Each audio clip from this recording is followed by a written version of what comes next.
What is going on, everybody? Welcome back to the garage and the internet's #1 live performance tuning show, In Tune with the Garage. What is going on? Once again, let me know if you guys hear me all right, if the audio is not coming through. On my side, everything looks good. So we're going to kind of leave things as is, except that my camera's looking at kind of the crappy side of the room there. Nice and there's all kinds of crap going on over there here. Let me move you guys around here, see if this makes a difference. Oh, yeah. How's that? That's way too high, isn't it? Okay, let's just come down here. You guys enjoying this ride yet? What is up? Okay. Shit, none of that works. Okay, we'll just go back over here. You guys are going to have to deal with looking at the dirty part of my office. I did not take that into account. Well, welcome back once again, as I said, to the internet's #1 live performance talk show. We've got a good crowd going in here already. We got people just jamming questions out right off the bat. That's what I like to see. But first things first, you know as well as I do that we have to give a shout out to the new patrons out there. New signups from last week: Sean, Morgan, Doug, Carlos, Jeremy, Roll, Eric, and Matt, Charles, and Dennis. Wow, we got a lot of new patrons. Awesome, guys. Thank you for everybody that signed up. I appreciate it. And remember, you can find the link to the Patreon down below in the description. You can also find it by going to the website, www.goatropegarage.com, whoever that guy is. Who all we got in here tonight? We got Ross and John, of course. Good to see you guys. PCTs, welcome back. Nick D's been busy. I've been busy with Nick D. VJ, what is going on, brother? Josh is back again. Gio's here. Awesome, Gio. I finally got your file. I will check it out tonight or first thing in the morning. SS8 is back. Good to see you again, brother. Jason Ron has our first question tonight. I'm going to go ahead and pop that one up. Jason says he can't get his 5.3 with the BTR Stage 2 cam tuned to save his life. Josh Larkin's here. David Estrada. Wallace is back as usual. Perfect. Oh, I don't even want to type. DJ, I hope you're just listening to the audio. We've had this talk before. You better not be texting and driving. Jason, give me some background on your 5.3 with a BTR Stage 2 cam. What are you having an issue tuning on it, man? Gio, we're going to get you sorted out. I'm going to send you a tune to dump into your truck tonight or tomorrow that will get you exactly what you're looking for. Hey, Chris, how you been, brother? It's good seeing you on here. Did I miss anybody of the recents? We're up to 27 right off the bat. That's what I like to see. I don't have a lot of new stuff on there. I've got a new video coming out. The patrons got access to it where we go into the Gen 5 stuff. Look at the idle torque tables. There's about 4 of them, and they are the most critical tables for setting up idle on a Gen 4 or Gen 5 platform. Sorry if I said Gen 4. That is something that if you are a Gen 5 person, you definitely want to check out. It will be on the YouTube in the next day or two. There's a lot of interesting stuff going on there. Yeah, Nick D guys idle up to 9,000 on using the information. I don't think so. But I went through and tested all of the tables on there to see what was going on because there's not very much good information out there. In fact, I've seen some of the information that other expert tuners have said, and honestly, they didn't go into the details of how that stuff actually works, which is even more frustrating. So I went in and jacked those settings up as much as possible to see which ones work, which ones actually make a big difference, and which ones you need to adjust whenever you're dialing in your 5th gen idle tuning. So make sure and keep your eyes peeled for that video. Be out in the next couple days. It does, maybe, sometimes. Sometimes everything idle's good at 9,000. Jim Bob, what's going on? High five. What is going on? I believe I have Phytech need to go HP tuner. I don't know the Phytech platform. High five. So if you're cussing, you probably need to go to HP tuners. Now, granted, I will sit here and cuss all day long about certain things about HP tuners, aka the Pro feature set, which is one of the biggest ripoffs in tuning right now. So don't buy the Pro feature set. The day that the Pro feature set is worth money, I will make a giant video and post it out there, and it'll have firework embellishments on it and all kinds of other crazy crap saying HP Tuners has finally stopped letting us down on the Pro feature set. Come on, guys. I understand that you had a security hole to fill, but you should not be selling the Pro feature set until it is actually a Pro feature set outside of analog logging. You know, Nick D, if they do, I will switch over to EFI Live, and this will become an EFI Live channel. I'm not kidding. There's a good chance that we're probably going to do some EFI Live videos here in the future anyways. Straight dumb. Yeah, the solar runs a lot better now. Well, I'd say that, but I also set the torque tables back to stock because I'm doing some other stuff around the torque tables on the Super Auto, and because of that, he said Straight Dumb was asking about the solar throttle body that I put in there. I've got the highly modified LT4 variant, and it is it's like straight bore throttle body, and it is very aggressive whenever you crack the throttle on that. But I had to do some VVE tuning, which kind of straightened some stuff out there, but now I have to go back and do some idle tuning. But that being said, I'm not getting into the idle tuning quite yet because I went back to the small supercharger pulley, the one that builds a lot of boost, and I've got a friend down in Texas that is sending up a AEM True Boost controller. We are going to be doing centrifugal supercharger boost control using the blow-off valve and a boost controller. So I'm not going to get into torque tuning until I get that installed. Hopefully this weekend, we'll see. Jason says on his setup that he's got the BTR Stage 2 runs but idles high and no power. 2000 GMC Sierra. I was tuned by a tuner, so I went and bought HP tuners and haven't had any luck. Jason, idles high, no power. Pay attention to your timing. Make sure that your timing is commanding between 20 and 25 degrees on that platform. And then you are going to have to make adjustments to your idle airflow table. And by adjustments, you're actually going to have to adjust that down because your cam is not as efficient as your original setup. So set your base idle to where you want to be, 800, 850 or so probably on that cam, and then adjust your idle airflow down. And it can be pretty wonky on that. Double check to make sure that your idle controller is working properly also. What up, Zero? SD only tune turbo setup. Will leaving the long-term fuel trims cause issues later on with the tune? Zero, you asking if leaving the... no, they won't cause issues later on in the tune. I mean, we disable the long-term fuel trims whenever we do the initial speed density tune. And then what we do is after that's all kind of dialed in within that percentage range that we are looking for, we turn the long-term fuel trims back on, and those things make up the error that we see on the speed density tune. In particular, you should have some corrections that are in there based off of IAT and stuff like that. Well, the long-term fuel trims are the final step of correcting any error to your tune. So if your elevation and temperatures and stuff like that changes, that will help.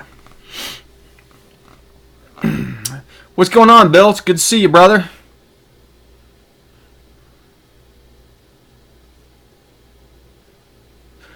Bill was driving home today and started logging a crazy amount of knock. What changed, Bill? Did you do something different, or did this come out of nowhere? Hate to hear that, brother.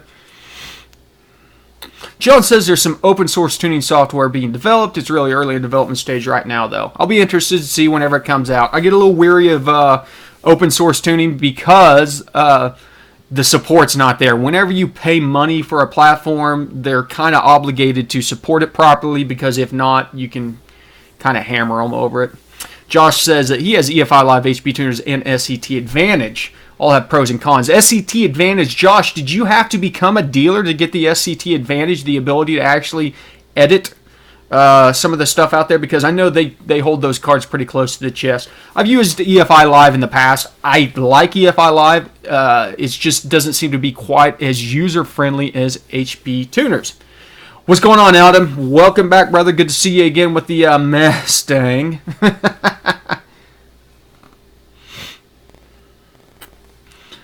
Nick D says, I have a long shot question, but is it possible to set up all Whipples with dual throttle bodies? I don't know why you'd want to necessarily, Nick.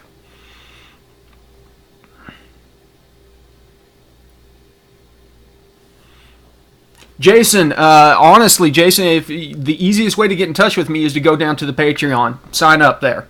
It's $15 a month for the tuner tier. In that one, you get an email that gives you the ability to basically do exactly what you're talking about. Pick my brain, and I'll help you out on tunes and stuff like that.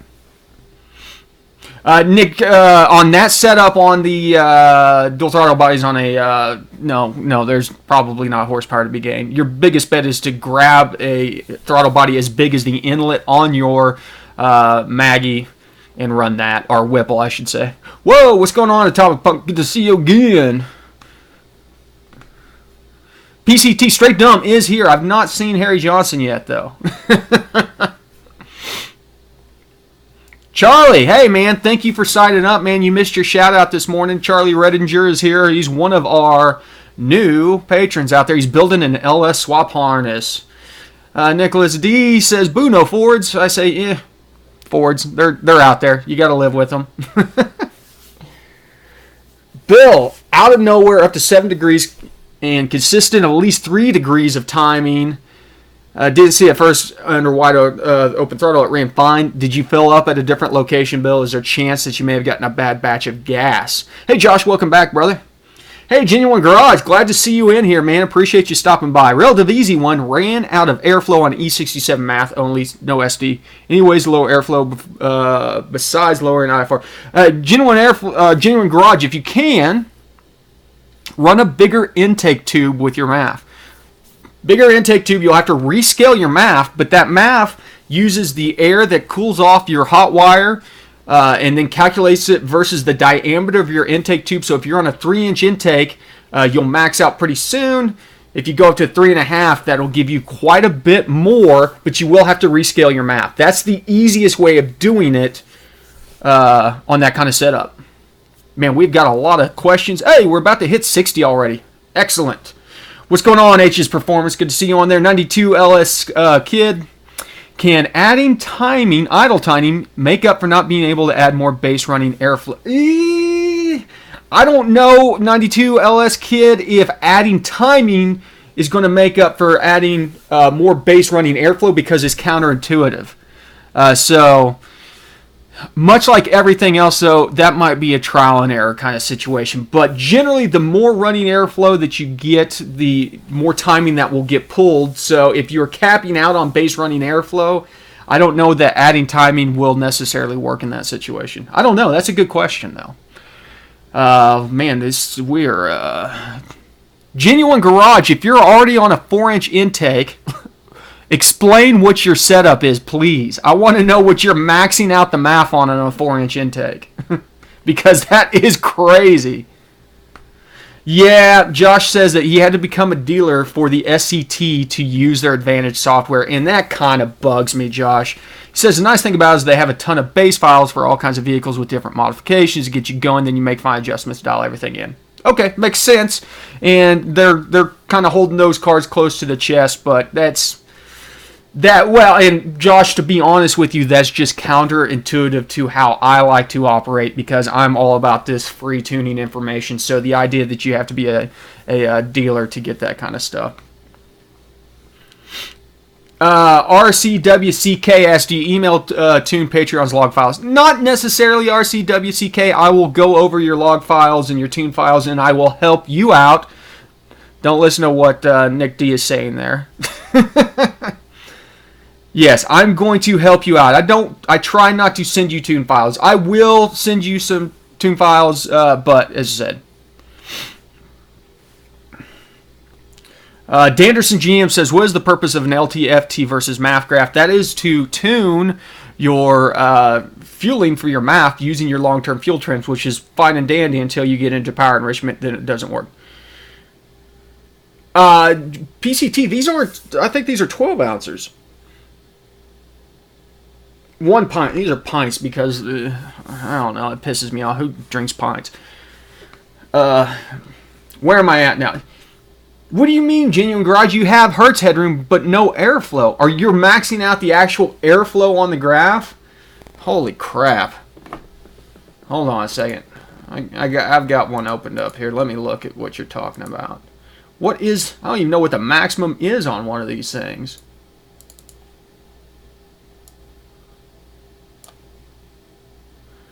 31,000 pounds per hour? What are you on? I mean, obviously you're not on this platform because 31,000 pounds per hour is ridiculous.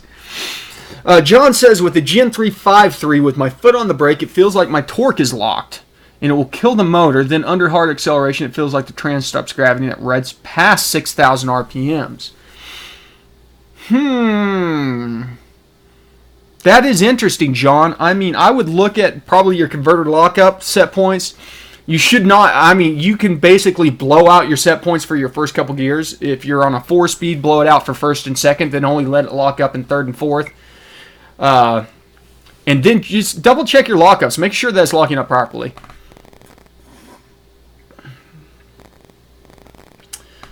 Nick D wants to put a high ram intake on a car. Do you have any pros and cons on that? No, for natural aspect, you're good.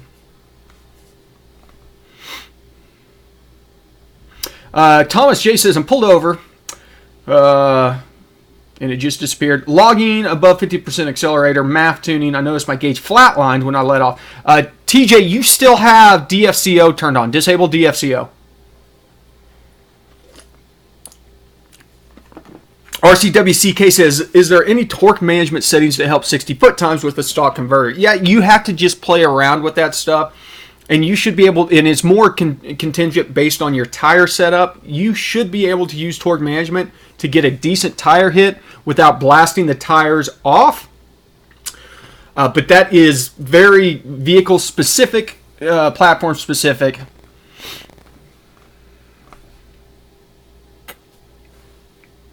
There you go. Dirt Floor says, if you want to turn 8,500 RPMs, then the high ram is for you.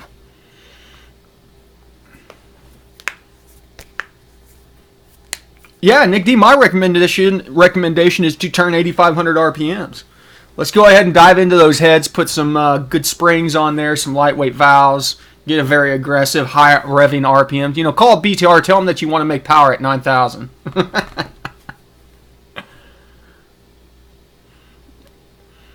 Okay, let me scroll back up here. See what all I missed. I'm really interested to know what Genuine Garage is running, what platform that he's on.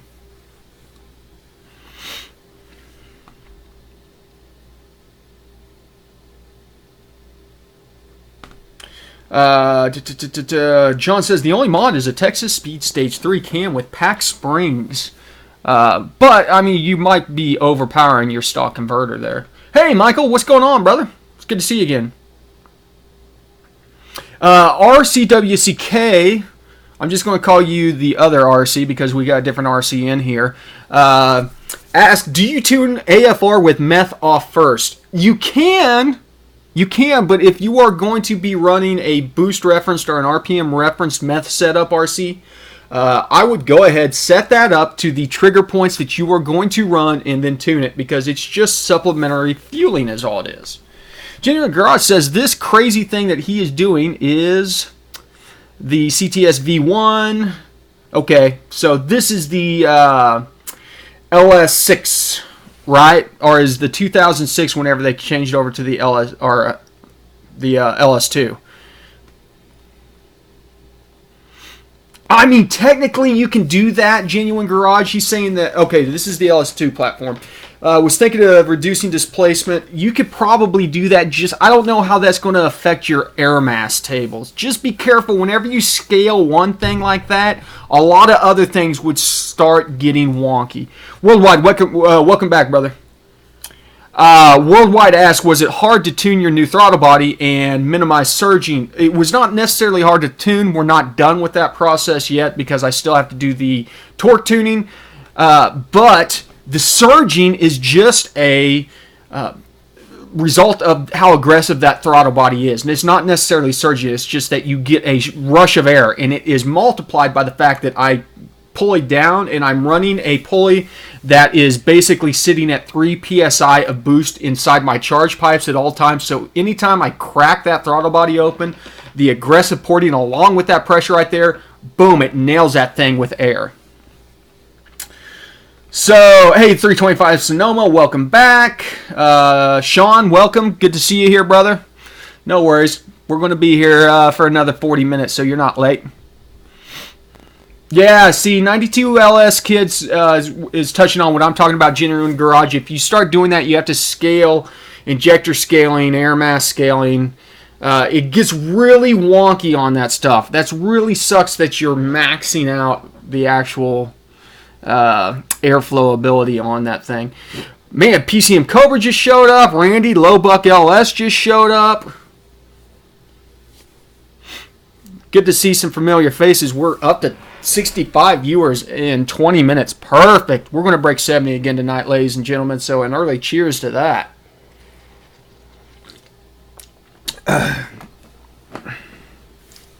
Wallace elaborates. Still logging zeros in my long-term fuel trims and short-term fuel trims and logging. This is driving me crazy. You've got it disabled somewhere, Wallace.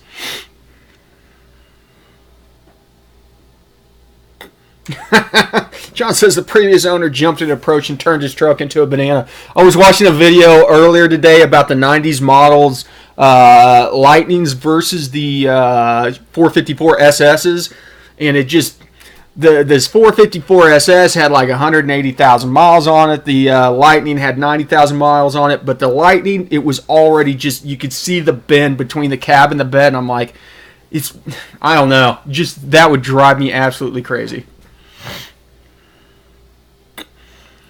Nicholas D, is my knock torque management related? No, it is not. I've looked at what your knock is. Your knock is, right now, I'm not 100% sure, but it seems like the knock is a little bit related to, well, thank you, Dirt Floor. Hopefully the Smoky Burnout set up tonight. There it is. Okay, we're good to go. We have Smoky Burnouts. Thank you for the $5 tip, Dirt Floor. As always, I appreciate your support.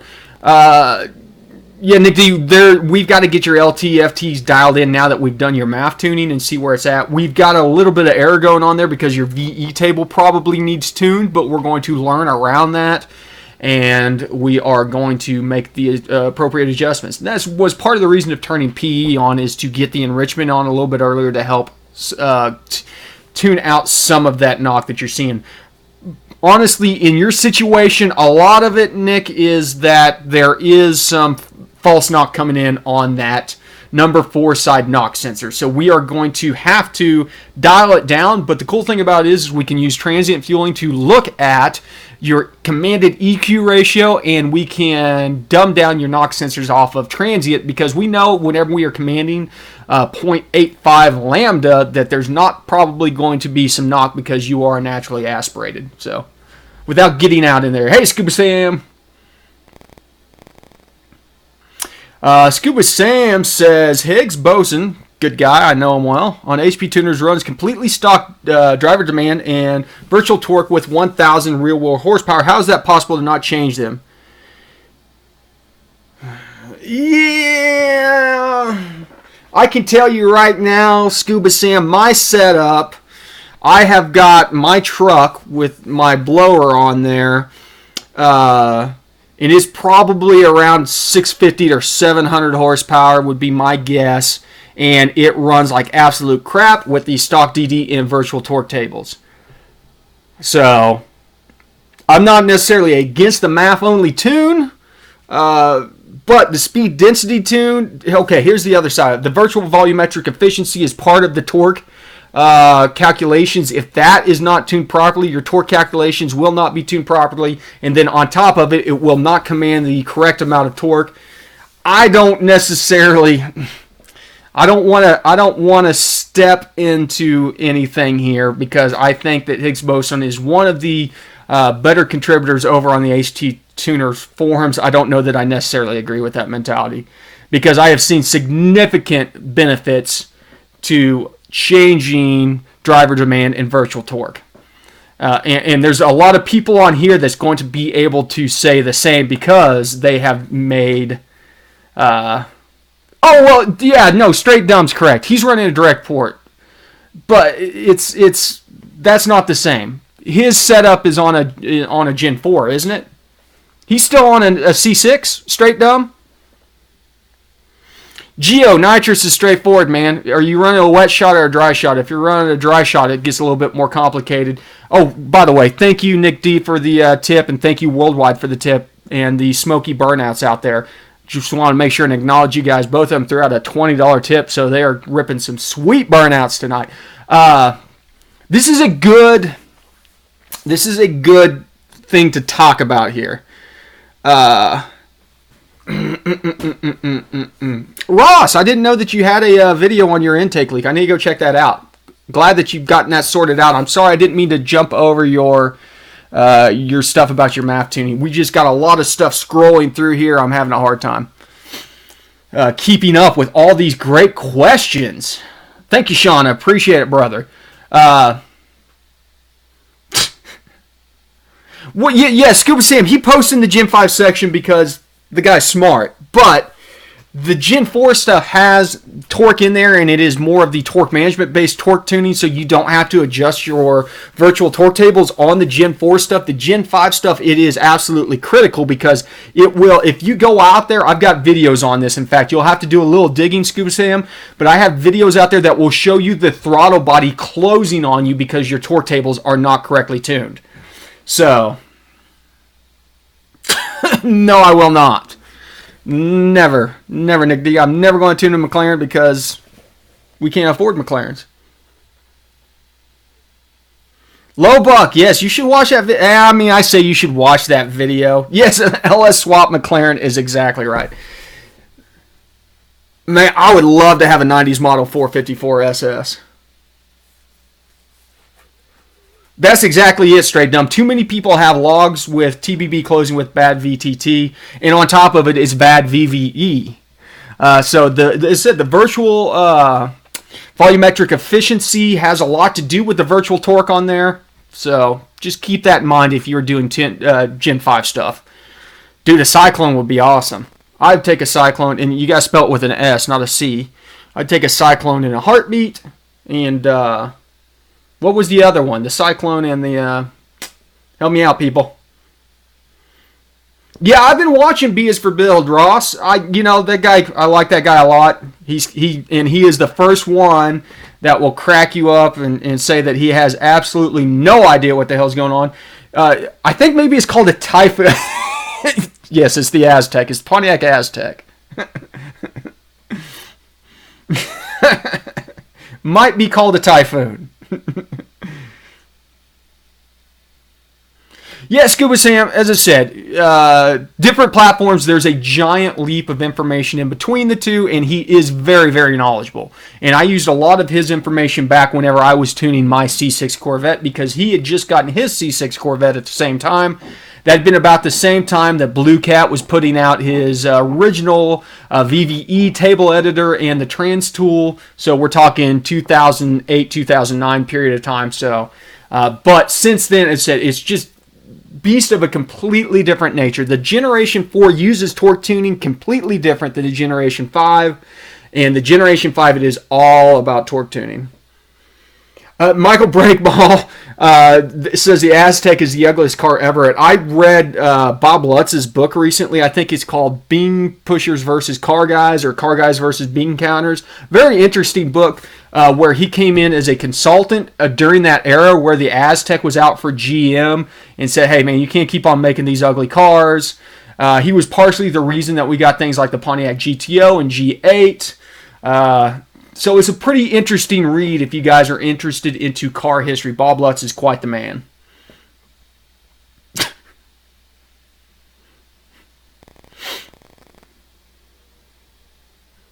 No, Zero Factor X, he was not a design guy. But he may have been reason. Zora was the guy that was the idea behind the C8. And that's a long, long story out there. RCWCK says, how long will it take to crack the C8? It will take as long as the HP tuners and EFI Live guys take to figure out which ECM. That is moving on to what is known as the Global B architecture, and I have not done much digging into what other platforms share the Global B architecture. Generally, there is a crossover platform. In the case of the Gen 3 to Gen 4 crossover, it was the Pontiac GTOs.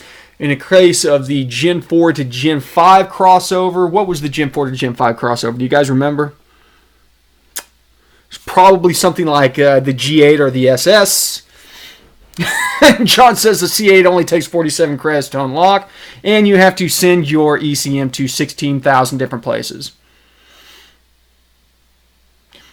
Genuine Garage says bad VVT and bad VVE equals engine amputee. That is a good statement.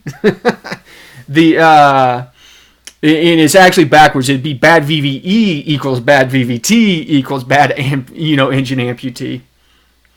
Yeah, I'm sure that the C8s will need an ECU swap where they have to go in and change some or add some different chips on for memories. Josh says, you should do a video on finding answers on forums because I'm horrible at it. Josh, the easiest way to find answers on the HP Tuner forums is to search using the advanced settings and then go to the last pages of search, because the answer will be on the last page, and then every page after that will be people being like, why didn't you use the search? Didn't you use the search? This answer's already been answered already. Or you can do what Nick D says and just post a new thread, piss everybody off, and have everybody say, why didn't you use the search? You know, what gets me about that, honestly, yeah, like people are out there, and it's like you're sitting here waiting for somebody to post because the forums aren't that active. And you know, if you know the answer, how about you just take the time and spit the answer out there? Because then when somebody else searches for it, it will be at the top of the search results as opposed to being the very last thing. What the hell are you talking about, Dirt Floor? What did they make the doors 3 inches longer on to get people in and out of the back seat? Or you're not talking about C8s, are you? Oh, the AMC Pacer. I was like, what, did they sneak back seats in on the C8s all of a sudden? The forums are a pain, Chris, you're correct, but there's a lot of information to be gleaned from there. You just have to be able to sort through it. And then you have to also need to, listen, whenever you're sorting through the forums, you need to find an answer, then you need to double check that answer to make sure it's correct. Because it's way too easy. And then my other favorite thing is, the people that go out there and say, I've got this problem, and then they take the time to respond back a week later and say, I figured it out. And that's it. They don't say what they did to figure out the problem. They just said, I figured it out. And it's like, you know what? Why the hell did you even come back and bother?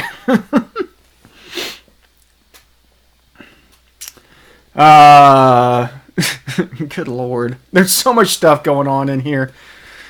If somebody were to pop in, we're not going to break 70 tonight because if somebody popped in here, they would see the chat room and wonder what in the hell exactly we're talking about, which is totally fine with me.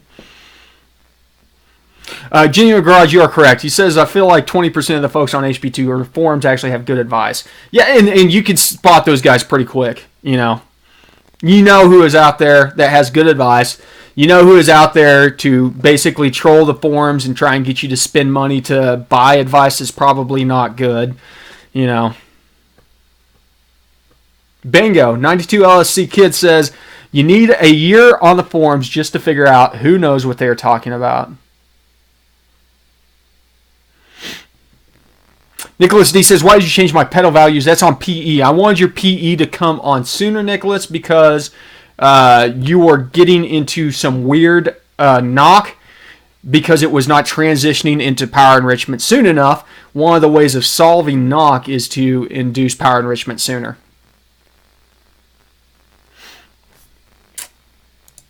Michael says, Bitchin' Rides had a mirrored bulb Pinto on last night. Is that on, what channel is that on nowadays, Mike? I mean, is there like, I don't even keep up with it. Ryan Keller says 5DFP is a good dude. Yeah, Dave Steck is super sharp. I like Dave Steck. He can be kind of an asshole sometimes on the forums, but that dude is a blessing to the fact that he actually goes out there and shares a lot of information. And he has a lot of good products out there. So, in fact, I'm running one of Dave Steck's D-Steck's breakout harnesses. Motor Trend on Demand. Good to know. Ryan Kelly, what the hell is burst knock? How do I kill it? Burst knock is your engine's or your ECM trying to predict when you're going to get knock. And, yeah, get rid of it. How do I kill it? It depends on your platform, Ryan Kelly. If you go into your Spark channel on your retard stuff, you will have a burst knock retard base, and it's different on everything, but zero it all out and then log your burst knock parameter and make sure that it is not calculating any burst knock. Bernardo, I did not even see your question, so please post it again, and I will try and get to it. Yeah, Ryan Kelly, it's pretty straightforward on a Gen 3 stuff. Just zero that stuff out on the burst knock. Mr. Squeegeo, welcome back, brother. Have you ever played with the O2 sensor PID for LTs? Seems like it's a guessing game with no real way to log and tune. As far as... Well, that's not what we use, Mr. Squeegeo, on that sort of situation. Like, the O2 sensor itself, we don't care about what's coming out of it. We care about how the ECM interprets that information into long-term fueling trims and even short-term fueling trims. So, RC, do they not have a factory stock tune in the tune repository for that setup? LS2 A6 Z51. You don't care about the Z51 stuff. You're just looking for an LS2 A6 07 vet. Bernardo says, when tuning speed density, what could cause the log to not change no matter what I do to the VE table? I'm not commanding open loop in the scanner to make sure I'm not in closed loop. Oh, you are commanding open loop in the scanner to make sure I'm not in... make sure that your math has failed, Bernardo. Other than that, it really should be. Hey, Jeremy Krager, what's going on, brother? Hello, guys. Missed like the last 15 live streams when I made this one. Why couldn't I have been born rich? My job is interfering with my pursuit of learning and how to tune. Well, hopefully, Jeremy, you can get some help out of the fact that the live stream is now also a podcast that is on all major platforms out there. I double-checked last night that it was on Apple Podcast even. Granted, the audio quality has not been good. I am working on that. So keep your heads peeled. Keep your heads peeled. Keep your eyes peeled for the option. It is called In Tune with the Garage, or you can search for Goat Rope Garage on your favorite podcast platform, and you can get the audio stream from this. I'm doing it a little bit different tonight, where I record locally as I broadcast. That way I can strip the audio off, because the way I was doing it beforehand did not really work worth a damn. Did we hit 70? Because I'm seeing 69, and then we fell off. Straight dumb, here's a good one. When transitioning in and out of DFCO, I get an 82 lambda spike let off gasket reached. That is normal. That is absolutely normal, straight dumb. There is a set point out there somewhere where you can adjust what it commands whenever you're coming off of DFCO. Let me see if I can find it. Boop, boop, boop, boop, boop, boo. But that is normal. Without getting too far off the beaten path, there should be a set point out there, straight dumb, and you can adjust how rich that goes coming off of DFCO. 92 LC Kid says, do you need to turn the gain on burst knock to 8 on a Gen 3, or am I backwards? I don't know, honestly, on that one. Have to do your research on that, 92, to see which way it is. Have a good night, break all, if you haven't already gotten kicked off. What's going on, Bruce? Good to see you again, brother. There you go. John has said if you're on Gen 3, they also use the secondary VE table. Good to know. Good to know.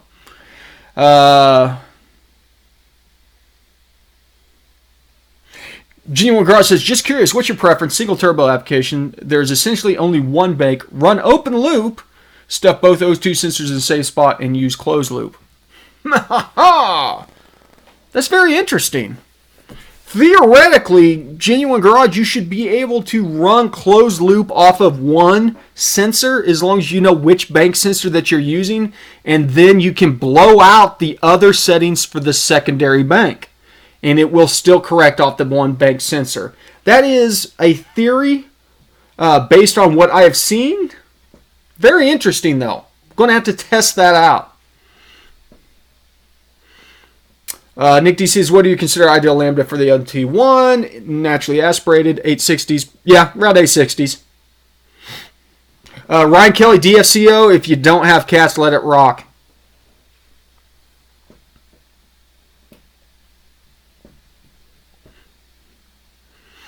Chris says, how do I make my truck snap, crackle, pop with the straight pipe? Turn off DFCO. Make sure that you enrichen the fueling on that portion of the table. And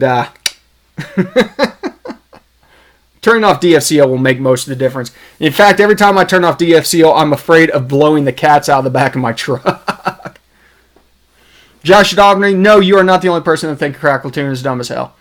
But it's to each their own. That's the cool thing about the tuning culture is everybody can do whatever that you want to do. So, yeah, Nick D, and your car was gargling crazy on your map tune because we turned DFCO on it, and you were getting rich tip out on it.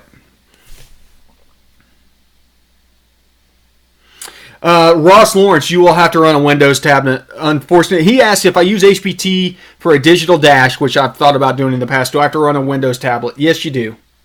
And there's not a whole lot of options out there that are probably going to run it worth a damn, Ross. You could play with some of those cheap Chinese knockoff Windows 10 tablets that are on Amazon. But unfortunately, there's no way that I know of to get that information over to Android. Now, that being said, you don't necessarily have to use HP tuners for a digital dash because HP tuners at that point in time is just taking data that is already available on a CAN bus.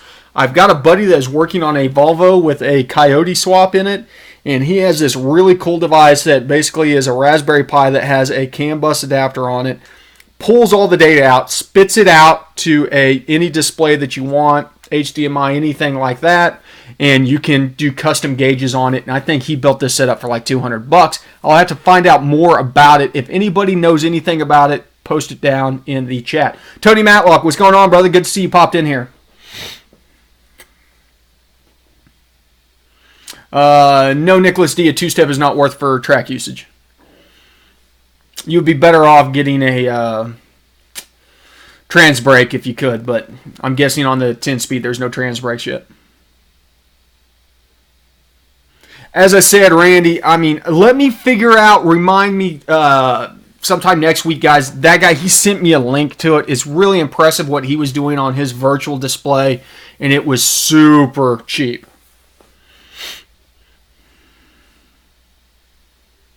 Bingo. Straight Dumb says, negative timing at high vacuum will give you nice fireballs. 92 LS Kid, any idea why my target IFR will go to 15.2 randomly? That's very weird that something would command you to 15.2 because that is counterintuitive to about everything. Short of, DFCO does not change your commanded AFR, so it should not be DFCO. Not quite sure, man.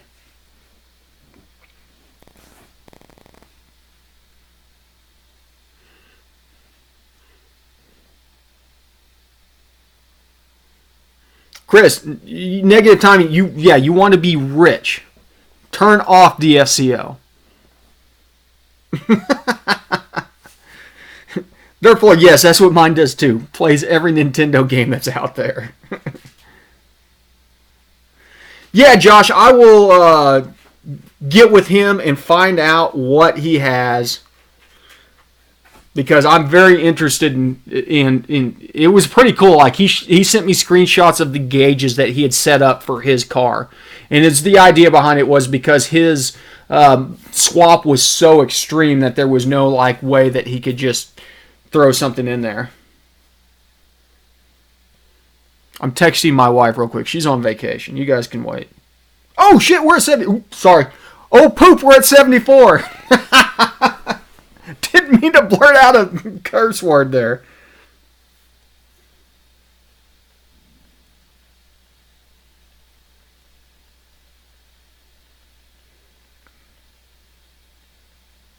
Here, everybody say hi to my wife.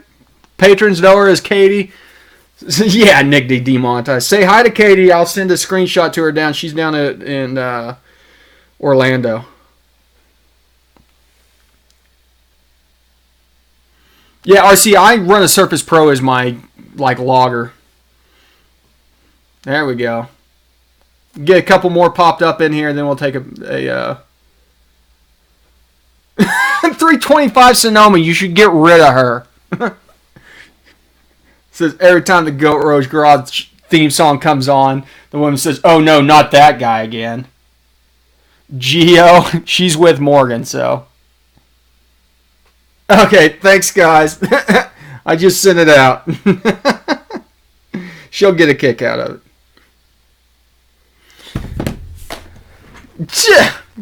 Man, her sister is married. Her sister is married, people. Okay, what all did I miss? You're right, she is a good one because she allows me to put up with your guys' BS. Hillary Munoz says, what would you recommend for a tune-up for more horsepower? Depending on your platform, Hillary, honestly, the best thing that you can do is dial in Spark for efficiency. A lot of the other stuff as far as fueling goes is going to be as efficient as possible from the get-go. Because of the closed loop tuning that we get on it, there's some horsepower gains to be made by leaning out power enrichment. I've got some videos out there specifically on that stuff, but as I said, the big stuff that you're going to see is PE. Yes, you are correct, Ross. That's what she does. She is a performer. She sings. We will bring them back in a future video. Chevy for life. Where have you been? Have you been in here the whole time?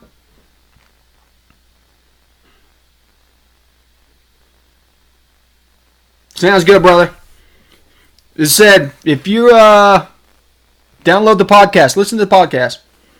Straight dumb ass, are you running 1 or 2 step coulter plugs on the Super Auto? Straight dumb, I am running 2 steps, I want to say.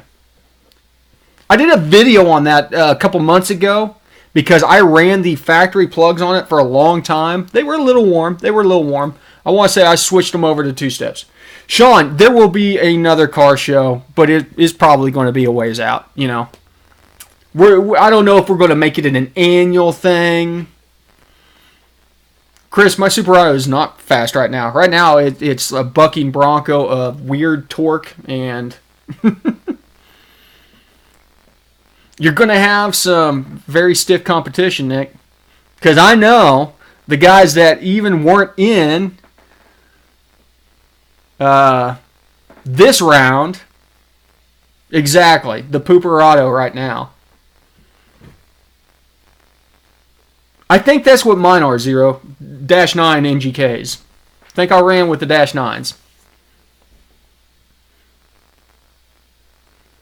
VJ, no, I will not send you my tune for the K-Tech for the small pulley, but if you want to send me the tune of the vehicle that you're putting the K-Tech on, I will get you the correct parameters to get that thing dialed in.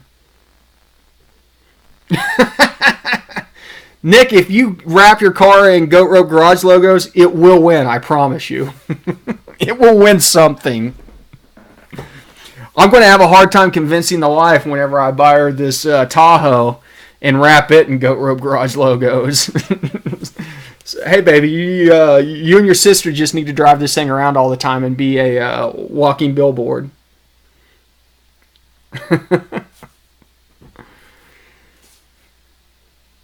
Good turnout tonight. We got, 15 minutes or so. Listen. Joshua, okay, hold on a second. Joshua Larkin says, do you have a tailpipe adapter that would recommend for a wideband to install and take off multiple cars? No, Josh, I do not. I do not advise a tailpipe adapter because the latency for tuning makes it only good for tuning wide open throttle. But technically that is not a bad thing. You can do that and then use long-term fuel trims as long as... Okay, we're getting off into the woods here. The thing about it is, the guys that do dyno tuning, here's what they do. They throw it MAF only. They ignore the speed density side of everything. They throw a tailpipe in there. They romp it on it, go wide open throttle. They see where it's at. They add fueling until their wide open throttle is rich enough, and then they basically call it good, send you down the road, charge you $600-700 to do that, maybe $1,000 if they're, Ryan Kelly, faster proms and that would be fun. I would do that. He's a very sharp dude, and he does tuning properly. But tailpipe adapters really are not the best idea. Oh, thank you, Lowbuck. Randy said I just subscribed on iTunes and gave you the first 5-star review on iTunes Canada, which is probably worth like 5 loonies. I'm just teasing with you, man. Bingo. Sean knows stickers are normally worth 5 horsepower. GRG decals are worth 8 horsepower. You can find them down in the description below, or go to the website, goatropegarage.com. Get yourself 8 horsepower decals. Zero Factor X says, what's the new giveaway? I do not know yet. I've been kicking around some ideas for the next giveaway. The last one, though, I mean, I think all told is probably $500 or $600 worth of stuff. I'm waiting on Scott's hoodie to show up. He wanted one of the hoodies. Somebody else ordered one of the hoodies. If you were one of the people that ordered the hoodie and you're in here and you've gotten it, please speak up, because I'm about to order my hoodie. But you know me, I'll make it worthwhile. Tony Matlock says he's got an 06 2500 HD 6-liter. Is it normal to have knock show up after it shifts first to second at wide open throttle? Is around 4K. Tony, most likely that is going to be false knock. There's something that's possibly rattling around whenever you're doing that shift. The only problem with it is that false knock will shift you down to the low octane table, so be careful. Dirt Floor, thanks for your help tonight, brother. I do appreciate you being a moderator. Mike Clore says, won't E3 plugs get you 20 horsepower?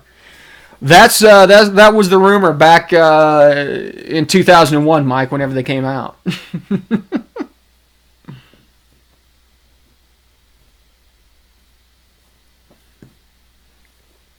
I've been thinking about picking up a junkyard engine because I have a car down in Oklahoma that would be a perfect transplant for a junkyard engine, but we won't get into it.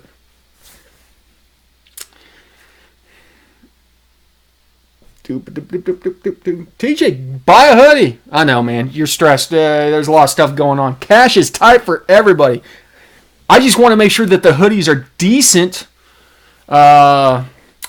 The rest, I've been happy. Like, this is the same people that make the Intune shirt. I really love this shirt. It's a good-looking shirt. The other shoes I've got a couple of the other Goat Rope Garage shirts. I've got one of the tuning shirts and then one of the... I don't even remember what the other one is. But I've not gotten one of the hoodies yet. So I'm anxious to see how the hoodie looks. Pretty excited. Straight Dumb. I broke... you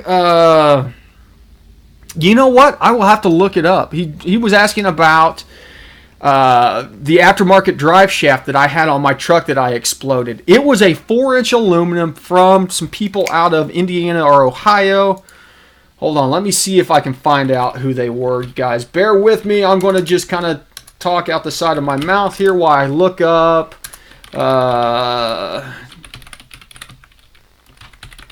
Drive shaft maker. And it was somebody who's been, it wasn't like the drive shaft specialist or the drive shaft shop, but it was somebody who is well known for making good drive shafts. That's what blew my mind. Honestly, I probably should have hollered at him and said, hey, because that thing let go at like 130 and it tore all kinds of stuff up.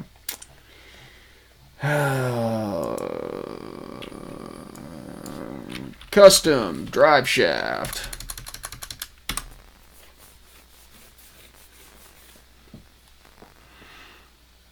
Nick, I'm like on my second beer.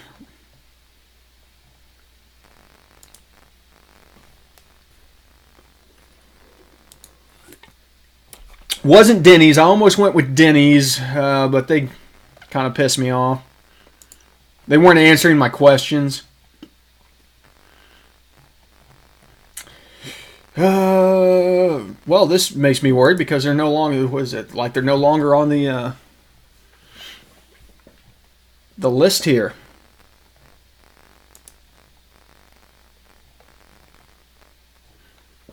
Yeah, I'm not finding it. I'll try and do some research. This has been such a long time ago. This has been years ago whenever I blew that thing up. This said, let go at 130, tore all kinds of stuff up. Luckily, the transmission survived, which was the important thing, but blew out the end housing, tore up the gas tank, beat on the bottom side of the bed a little bit.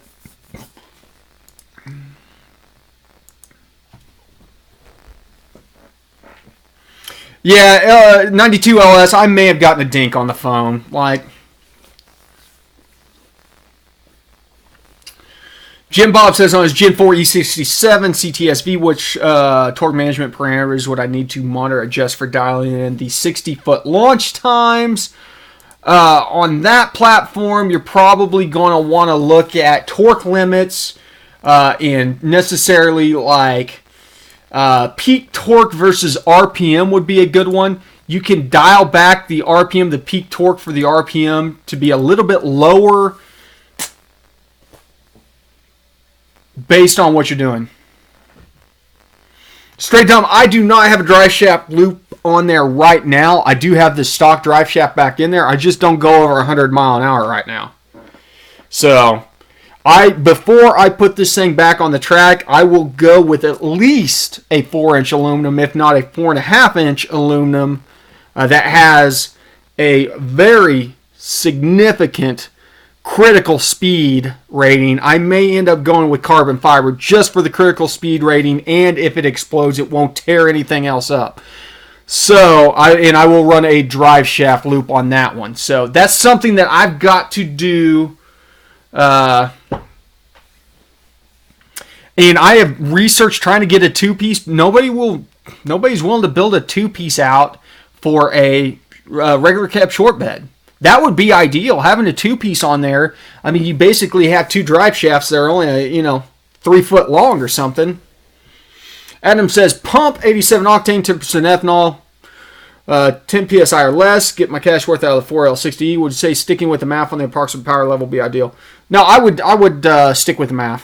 As long as you can run the MAF, stick with the MAF, Adam.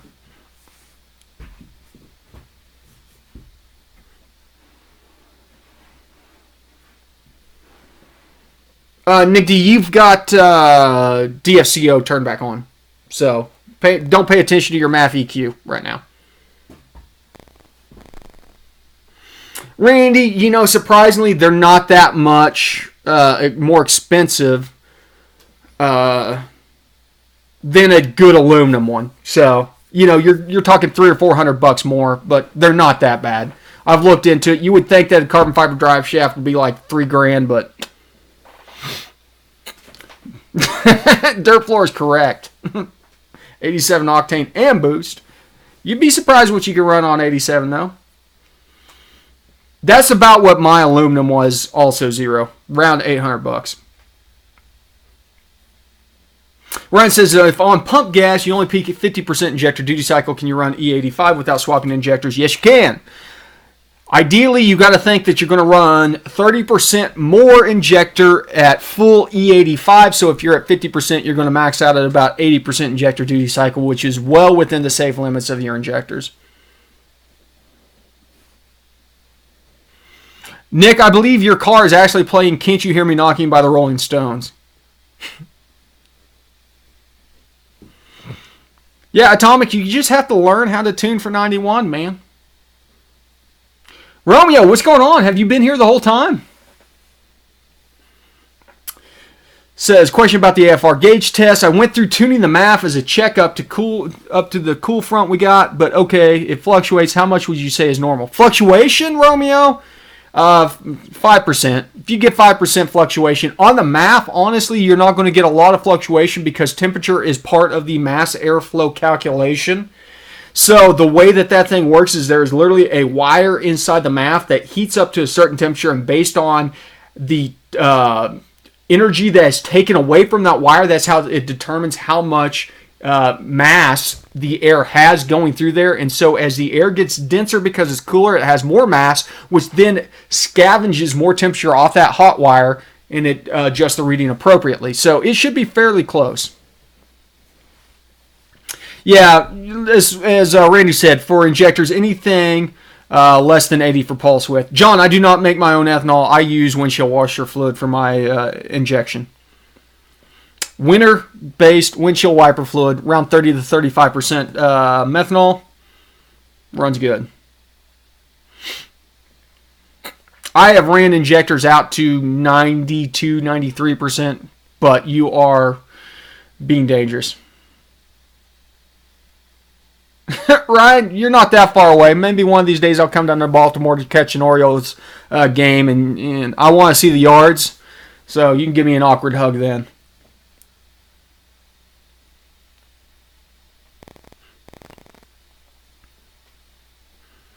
That's about right, Romeo. You said that you're between 0.96 to 107. Sounds good.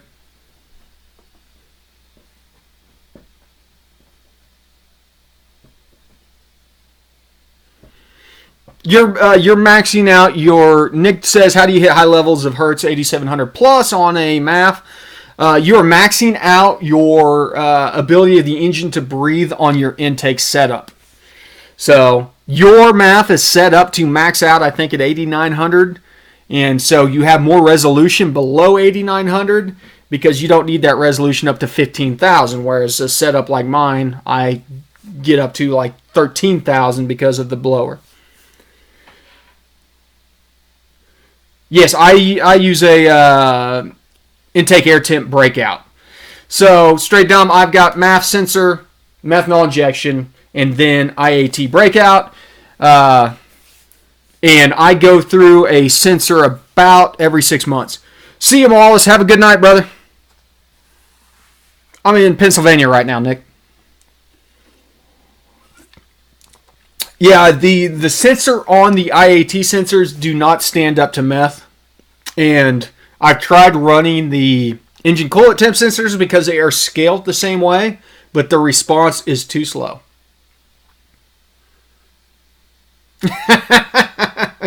Good stuff, John.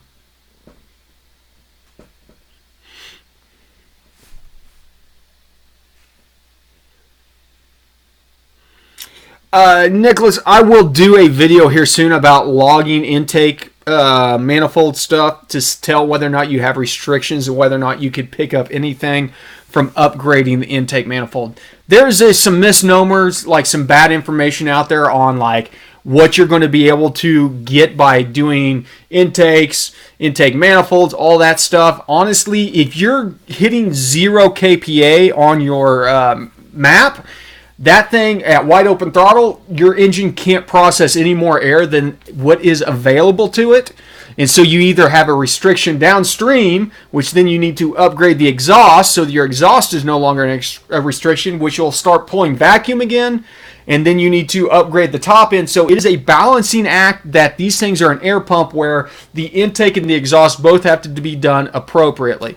So if you take a naturally aspirated car and you are reading basically atmospheric whenever you're at wide open throttle, your intake is no longer going to produce any more gains, unless you can get some more colder air in there. But as far as its ability to breathe, you're breathing as much air as possible. You need to look at the exhaust side of it. Now, once you make the exhaust flow better, get rid of the gas, things like that, all of a sudden you might start seeing more vacuum on the intake at wide open throttle. You see that, then you know you have a restriction on the intake side.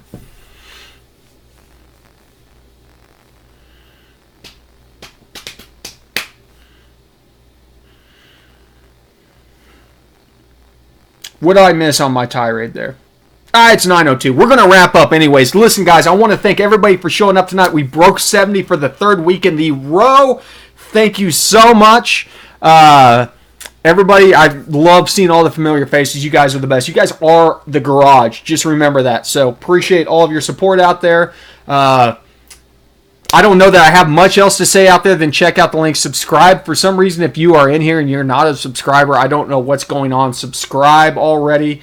Throw thumbs up out there. Not necessarily on the live stuff. It's less important on this. But on any of the new stuff, make sure and throw the thumbs up out there. That way we get this information out there. We are growing this channel. We will break 6,000 this weekend, I believe. So, heads up.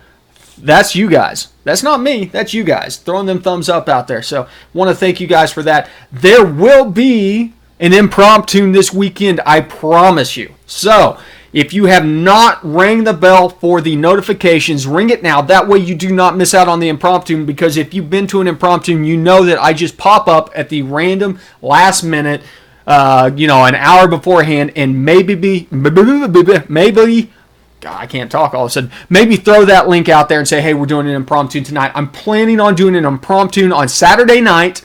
That's all I'm going to say. And we might even try and shoot it down in the new expanded garage. So that was kind of the idea. I would love to eventually start doing some streams down in the garage. So keep posted for that. But as always, thank you for stopping by the garage. ABT, always be tuning, and we'll see you guys Saturday. If not, we'll definitely see you next week. Have a good night, everybody. Where's the end screen? There we go.